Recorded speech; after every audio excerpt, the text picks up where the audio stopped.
Hello, everyone. On our podcast show today, we have you know what? All our guests are special, but sometimes people are a little bit more special in certain ways, especially when it comes to skill set and also the creations that they make. And one of the biggest creators, not just content and stuff like that, but a physical product, like physical creator like is piece. Mike Peteryns. Mike Peteryns is one of the world's most renowned modders. His creations have been featured in a number of different brands, from all the way from Intel down all the way to Asus and a number of other brands out there. If you see a crazy machine that is in front of a booth, chances are Mike Peteryns might have had a hand in creating that for them. Yeah. And it's this type of ingenuity and engineering that has made Mike one of the top guys when it comes to, hey, I need a system to actually look amazing, to launch this new product. He's usually the guy that gets the first call, and he might be too busy. Ladies and gentlemen, Mike Peteryns, how you doing, sir? Great. Thanks for the nice intro. You're very welcome. Welcome back. Yeah. Welcome back. Now people know what I do. Yes. So, among other things, he is also, like a huge enthusiast in all sorts of tech and everything. He's into metalwork and everything from his job from previous podcasts. You can listen to those as well too. He's got a lot of different skills, but his passion, why he's here at COMPUTEX and in Taiwan and working with all these brands, his fun is because of case modding. So, Mike, this show has been a little bit different this year. Yeah, sure. Yeah. There's a lot going on here. I mean, even the president of the show says that there's 60% AI going on here. When we mention something like that, AI, how does it make you feel? What are your thoughts on that? And how does that actually apply to what you do? Well, actually, last year or 2 years ago, you asked me almost the same question. Yes. And now you're seeing what's happening with the AI.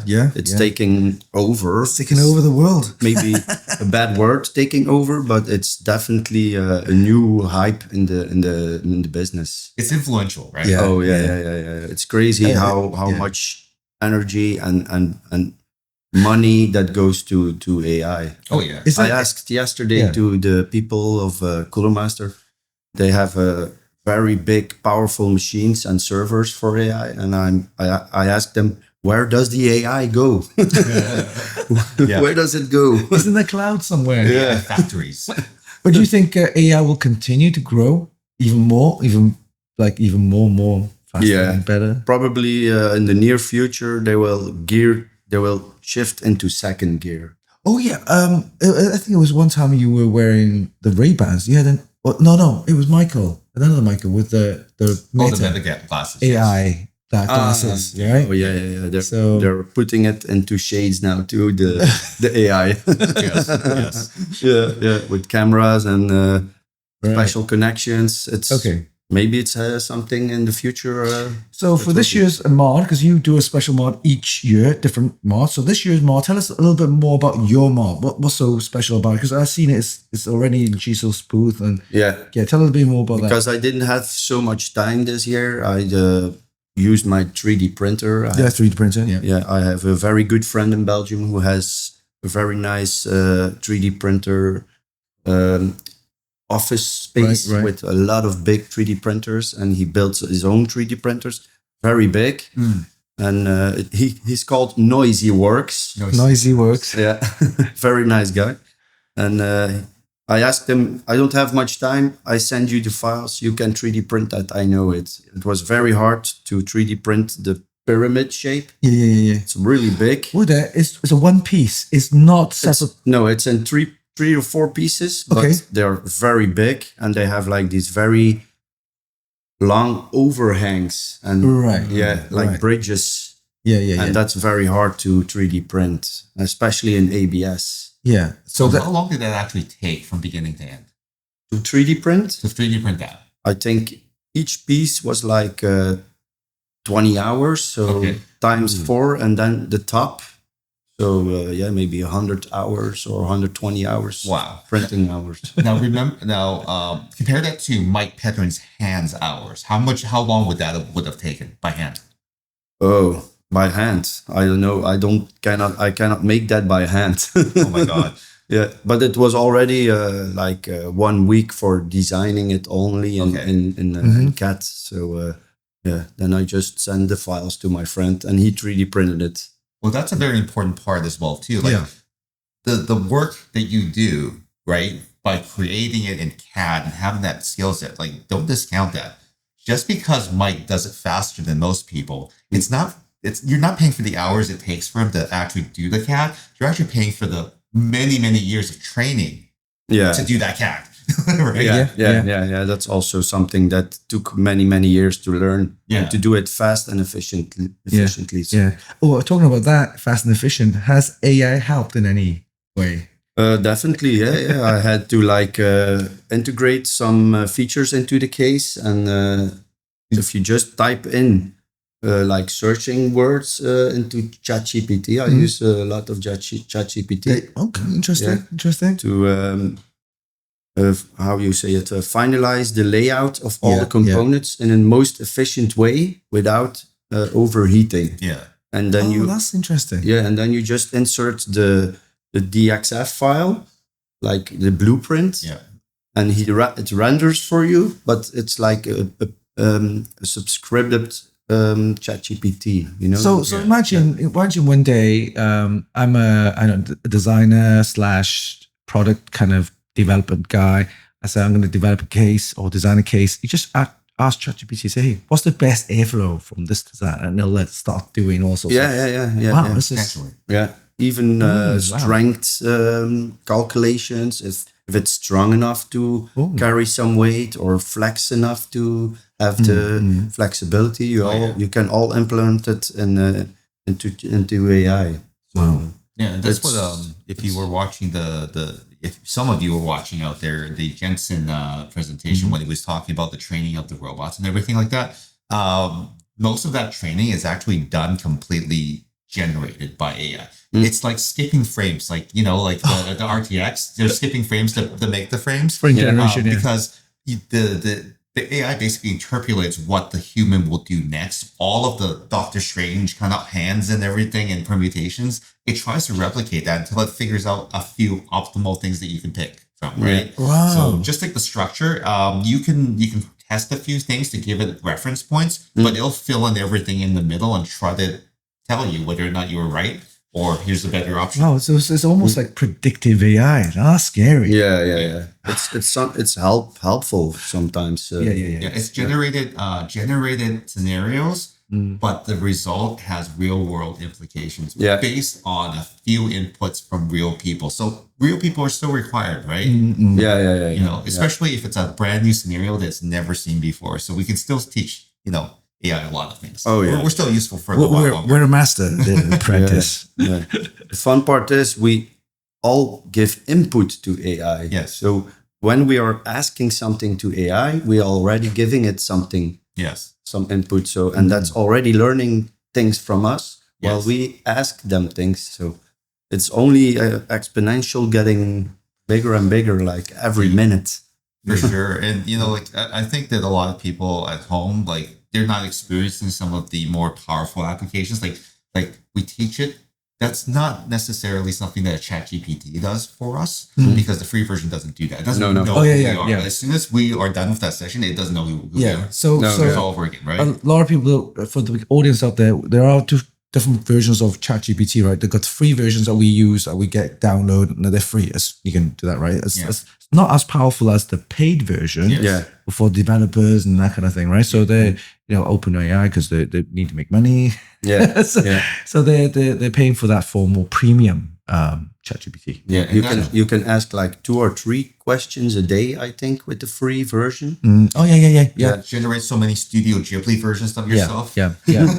So you have to be very picky on your questions and ask as much as information in one question. That's right. And you have to be very specific. But if you start paying for it, you can actually have a back and forth conversation. It will retain some of the information that you've given it. And then you can actually ask generalized questions like, for example, like, based on everything I've told you about X, can you extrapolate? Can you give me an answer based on that Y? Yeah. And it will take your entire history about all that conversation and give you something that's a little bit more tailored to you, right? Yeah. But it has to learn that. It has to learn from you. And that's in the high end stuff. And I think that like we're talking about how systems are getting more powerful. I think that might actually be something that's coming up where people will have a box in the home that's on-prem, learns from you. It's not in the cloud, right? Because we have to pay for that service. But if we build our own and we load our own LLM and it remembers our inputs about, okay, this case is something that never worked, but you know, I kind of like the design. How can I do that? And you keep hammering it until it comes up with a couple solutions. And you're like, hey, I think I can build that. I think that works. yeah. It grows and you ask more and more and more, and you get more and more in the direction you want to go. So, and it really helps you. So let me ask you, if someone asked you to build an AI mod PC, what would it actually look like? How would you imagine that? Yeah, what would that be like? I think you have to have like a little bit more details if you ask AI that, because you will get a very standardized answer. Yes. And then you will have to like get more specific. It will give you like 3 or 4 different versions, but you have to already know a little bit what direction you have to go to, and then you have to like ask the question more specific. For example, but the answers will be like something crazy, especially. So, Mike, would you build a robot-shaped kind of PC themed for your build if it was an AI mod, or would it be like a circuit board / I don't know, a brain? Would it be a brain? A brain would be a brain-shaped mod. Well, I will definitely stay in my own style. Yeah. Oh, yeah. So it will be probably something like a very art looking an art piece. Yeah. Okay, cool. And maybe AI can help me with that. Like if you ask AI, build me a 3D shape of a computer case that looks more like modern art in the year 3000. Oh, okay. Yeah. If you ask that, the pictures you will get will be mind blowing. Probably like very crazy, because I've never been to 3000. But let me extrapolate from based on the science fiction and all the other stuff out there. So here are some options for you. Yeah. The AI's time traveled. Humans can't time travel, but AI can. Yeah. Just ask how will the world look like next year, and it will give you an answer. This is what we predict. Here are some options for you. Yeah. You can choose. You're going the positive way, or you are more to the other side. So right. Unfortunately, the world overview is looking very poor. Here are some post-apocalyptic looking pieces that you might want to build. Yeah, something like that. If Terminator, was it Sky Labs? What's it called? Skylab. No, Skynet. Yeah. Skynet. I think it'll look more like what's that? It's got the Pip-Boy. What's it called? In Fallout. Oh, Fallout. Yeah. Fallout. Yeah, it's got the the weathered look and everything and stuff like that. That might be more like it. Let's hope not. Please no. Please no. No, I use it like also for training the code of my websites. Yeah. If you integrate your code of your website into and you ask like make it a bit more 2025 style and a little bit more attractive for Google to index. It gives you different options, and then you upload it again, and the Google spiders will crawl to your website and index it. So, spiders, yeah. I think for you, it's like your calling card is basically your quality of your work, and few people have something that's like, hey, show me your best. Okay, now I'll read more. Yeah. So just show them the link to my website. Here's an example of someone who's actually using ChatGPT to its advantage, right? Because a lot of people still don't know really how to integrate or implement the ChatGPT and the AI stuff. Yeah. But you really it kind of encompassed it, and it's part of your, I won't say daily lives, but at least it helps you work with. Yeah, it's a tool. To develop. It's a tool you have to use. Yeah. You don't have to like depend on it only, but you still really have to like use your own brain as much as possible. And then in the final stage, when you're ready with your work, then you ask AI to help to make it even better. And 9 on the 10, it's better. Yeah. Usually, if you ask it to start from scratch, that when it's lacking variables or lacking information, that's where it starts to hallucinate and BS you. And you have to be smart enough. And this is the problem with ChatGPT is that a lot of people will rely on the first result because they think it's correct because the ChatGPT believes it sounds correct. Therefore, it's convincing you that it's correct, but it's complete bullshit. Yeah. So most of the time you have to like ask the second question even specificer. So then you will get better and better answers. You know what's funny is that based on what you said there is that if it gives you an answer and you know it sounds really off, you can actually ask it. So something doesn't sound right with this. Can you verify that your answer is correct? It'll apologize because it's not right. Yeah, that's true. That's true. Right? It'll apologize. Yeah. But can you imagine how many servers and how many computers are running these days for everybody in the world to use? That's crazy. When they use because, like you said, on the free version of the ChatGPT, you're gonna have 2 requests or 2 or 3 requests per day. 2 major requests. Yeah, and then that's it. You can't have to wait tomorrow. But imagine the processing power for this. It's going to the cloud, isn't it, or somewhere? Or somewhere. It's going somewhere, right? It's going to a Google server somewhere. Yeah. An AI server somewhere. Yeah. So I think ChatGPT's servers will they have to use some server space from Google, I think, because they're getting bigger than Google some days. So. Wow. Yeah. And, like on-prem, that will probably be a thing because if you don't want to pay for the cloud service and everything like that, having an on-prem server with cloud backup for your database will probably be a hybrid solution that in the near future will have to happen.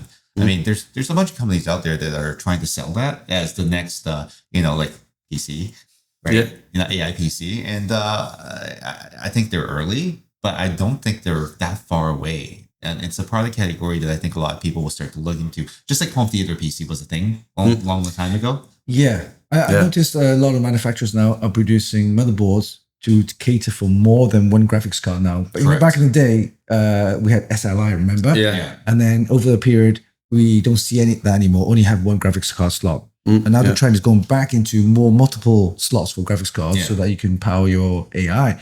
But also notice the power supplies get more powerful with those. You used to have you don't have even 16-pin PCIe 5, the new one for the GeForce RTXs. But now, not just 1, 2, I've seen one with 4. Oh. 4 16-pin PCIe 5 connectors purely just for the RTX 50 series and cards. If you want to add 2 more, you have a multiplexer underneath, and there's loads of so power supplies of 3 kilowatts. 2.5 3,000 watts. It's crazy, man. Yeah.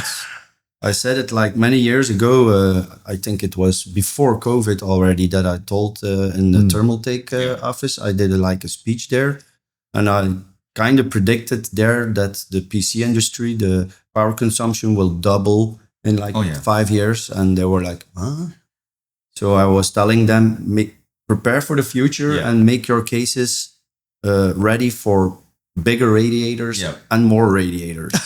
And they were like, no, we just want to build smaller. And it was like, no, not going to happen, man. Maybe a niche market. 1 year. Yeah. But in the future, you will need bigger radiators and more radiators. So. Before PCs get smaller, they're going to get much, much bigger. Yeah. Much bigger. Yeah. And, I know that Mike is probably following up on all the CPU type stuff as well, too. But, at some point, ASML is not going to be able to make small enough. They're not going to be able to go past 2 nanometer, 1 nanometer. It's going to stop. Right? Yeah. So the next step after that will actually be etching based on particle accelerators, tiny ones that will actually etch at the particle level. Oh yeah. Right. And that's going to be crazy, right? Because that's going to shrink it down the next level, right? That's the Ant-Man stuff. Even quantum. Quantum. Yeah, even the quantum computers are like insane fast. Yeah, and I think that it's inevitable as well. And we're kind of getting off modding, but I think this is all related because you have to figure out, how do I build a quantum computer mod now? It's going to be a hybrid. I think what Jensen is talking about when he was talking about hybrid solutions with GPU and quantum and also conventional computing working together is because quantum computing actually uses significantly less power. Significantly less power. True. Right? And it's 4 times more efficient. It's a lot more efficient as well too, because it's doing ones and zeros all at the same time, multiple states all at the same time. That's where the power efficiency comes from. The challenge right now is the actually qubits. The stability of the qubits, the cooling or the lack of, because you have to cool it down to a certain level. So we have to bring it to a more conventional level where people can actually utilize it until they're not in data centers all the time. You know what the radiators you're talking about? I mean, like the usual stuff. 240, 360, 480. They're doing radiators double the size. So it's basically two 480s together. Oh, okay. And it's this wide. And they put it on the side of the case. Case. Oh, yeah. Because they can't put it in the front or the back. They have to put it on the back side panel. Outside the case. You know what? I don't think that's a horrible thing. There's an opportunity for, because look, the radiator, you mount it, it's always the screws are always in the same place. Imagine if you actually made it aesthetically pleasing to actually clamp onto your system, right? And it looks like part of your system. It doesn't matter. It has a nice shape to it. It looks like it belongs there, right? And I think, because we're looking at more cooling outside of the case, that might be the next step. Yeah. We're kind of already signaling the end of the air cooler. Yeah. Air coolers are very few. I didn't see many. Yeah, they're all liquid cooling. They're really good enough for the regular PCs, but if you're not working with AI or something, do you know Noctua with the silent fans? They've always been with the heatsink, right? They're famous for their massive heatsink coolers.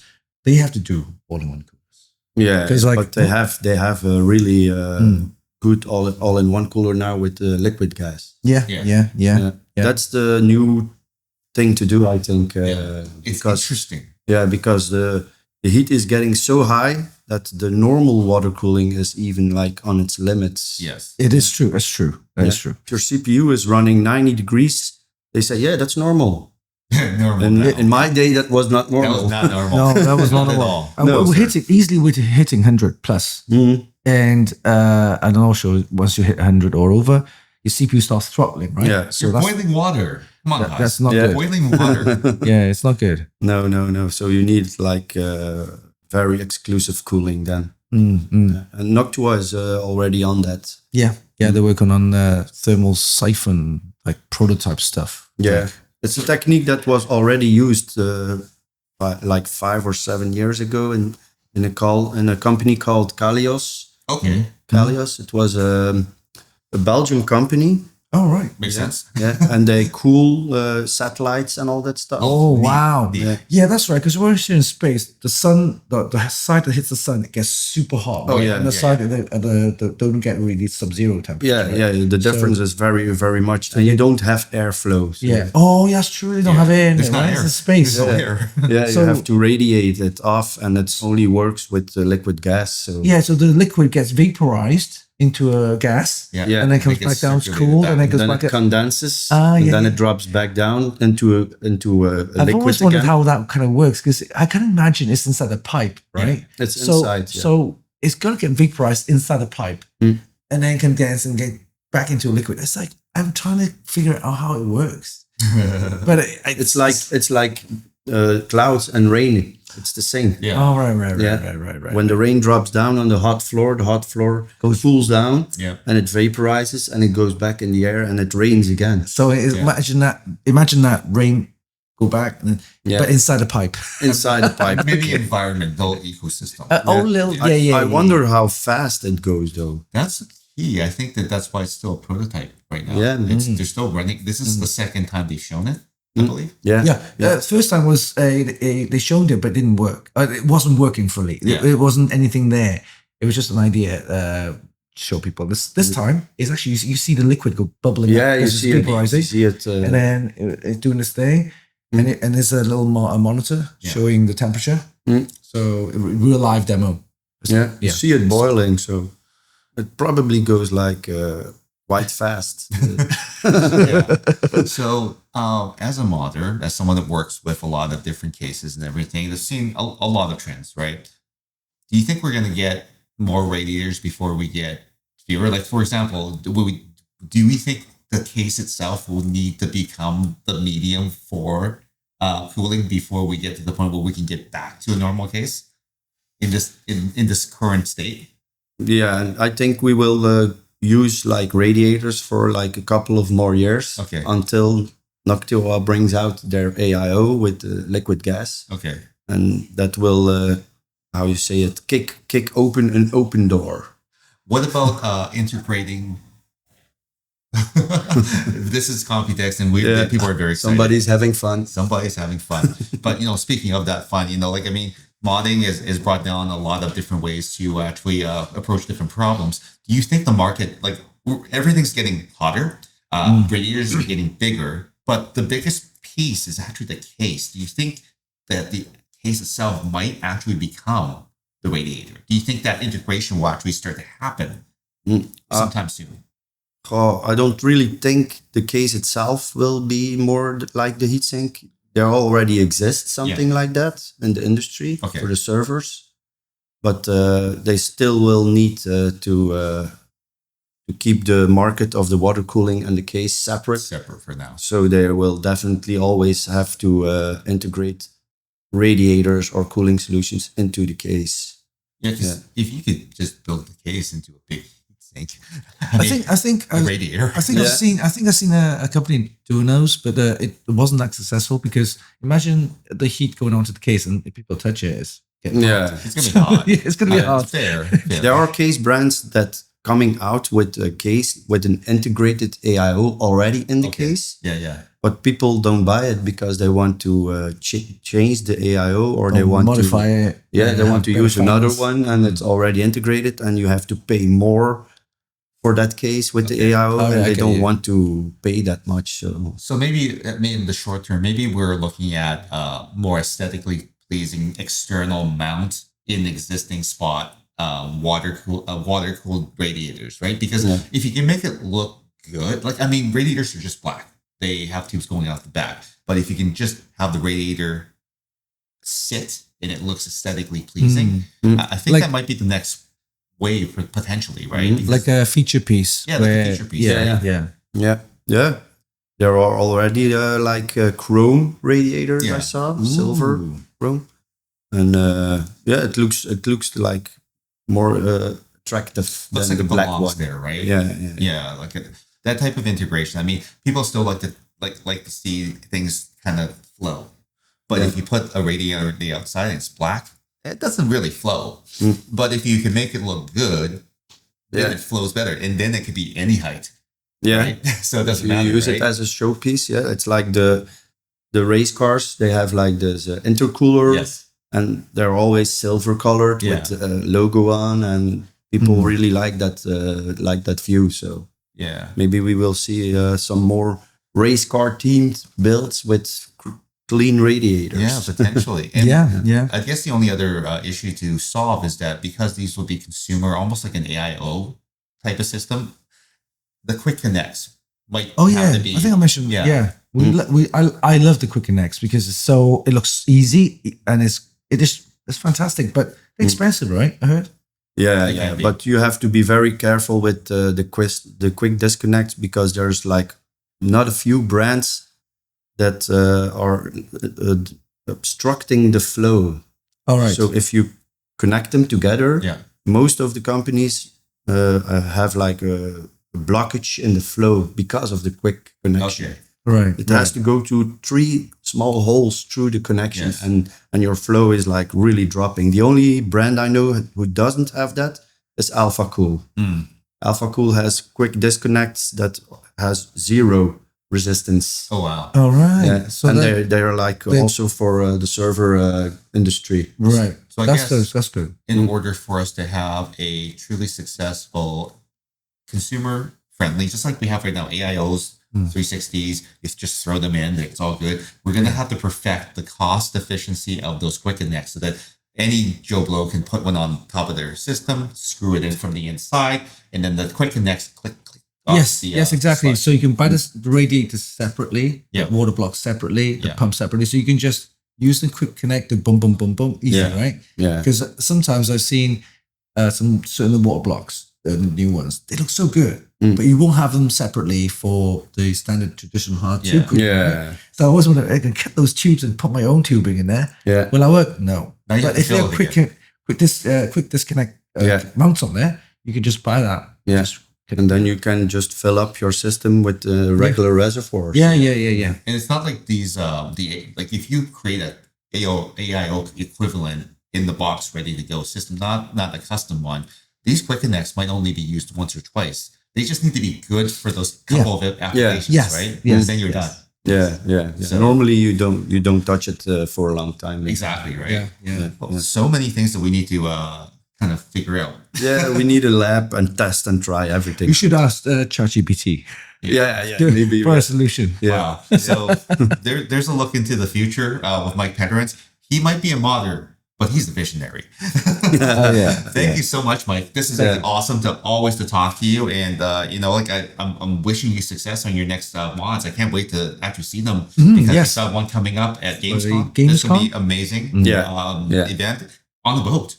On a boat. On a boat. Yeah. So maybe next year Dubai. So if you guys want to check out his work, where to find you? It's on my website, MP Customized. And I think it's at MP Customized on the Instagram. Yeah. It's all MP Customized. You type MP Customized and you see me everywhere on every social platform. Right on. I'm sure that he does birthdays and bar mitzvahs as well too. So if you need a mod done quick, I'm sure yes, right. If you want a birthday mod, send some requests. What a cool birthday cake. Why not? All right, awesome. Until next time, thank you so much. Thank you, Mike. Thank you. And we'll see you again. See you soon. Bye-bye. Bye-bye, guys.